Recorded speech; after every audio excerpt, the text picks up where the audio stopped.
What if your constant scrolling is not boredom, but a silent cry for something deeper? What happens when you unplug from everything around you and, for the first time, plug into yourself? Some places don't offer Wi-Fi, but they'll give you a stronger signal than you've ever known. He came here last autumn, a young man, 25, a backpack slung over one shoulder, earbuds in, eyes locked on his phone, fingers moving in the rhythm of endless scrolling. You could tell, even before he spoke, that his mind was racing, running, perhaps, from something he hadn't yet named.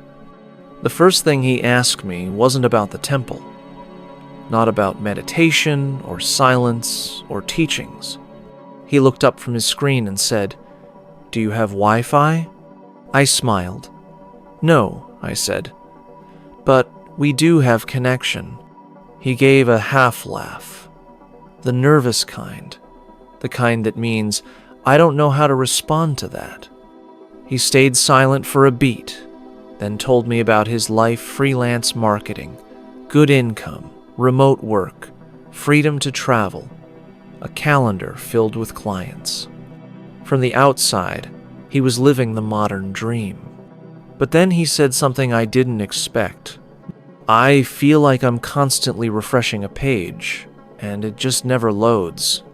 That line landed like a bell tolling quietly in an empty hall. I didn't offer advice. I didn't quote sutras. I simply led him to the edge of the monastery grounds, where the trees begin. There's one tree in particular, ancient, wide, wise. Its roots stretch out across the ground like open hands. I said, "Come here, every morning. Sit beneath this tree. 1 hour. No phone, no distractions, just you." He blinked. "That's it?" "That's it," I replied. He exhaled, already anxious. "That's gonna drive me crazy." "Exactly," I said. And it did. Day 1. He fidgeted like a child in timeout, pulled at the grass, checked his empty pockets like they might yield a forgotten treasure. He said time slowed down so much it felt like he was being punished.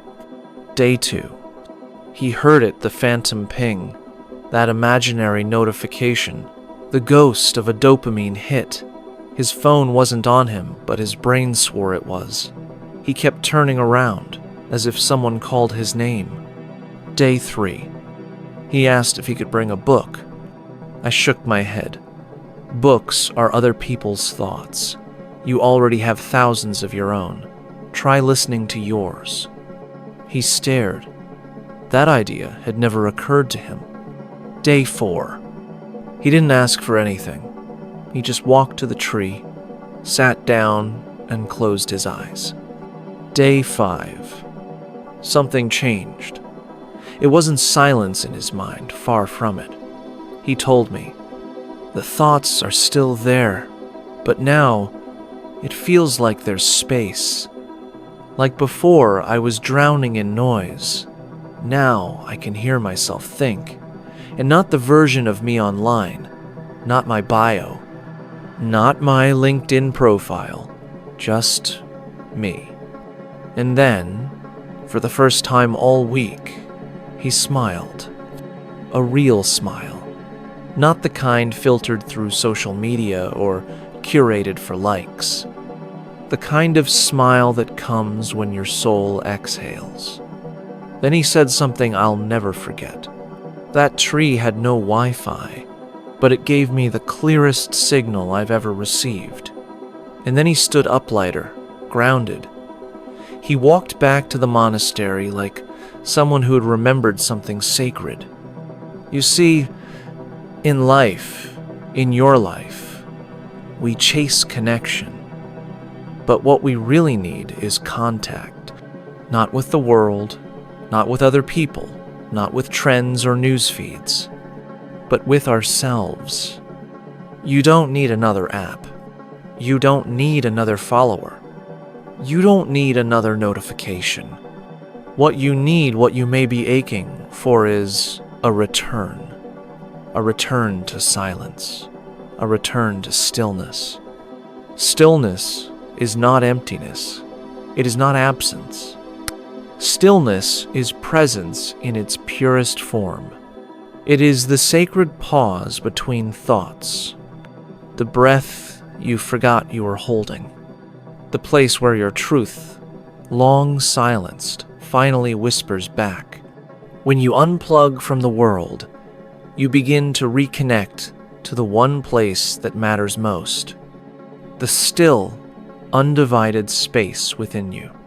So if your mind feels cluttered, if your soul feels like it's buffering endlessly, maybe it's time to sit under your own tree. No signal, no sound, just the sacred, unfiltered frequency of you. All Ling, thank you for being here with Golden Bell Dharma.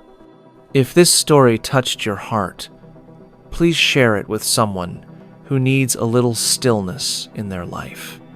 Don't forget to like, subscribe, and stay with us on this journey of quiet transformation. May your soul always find its signal.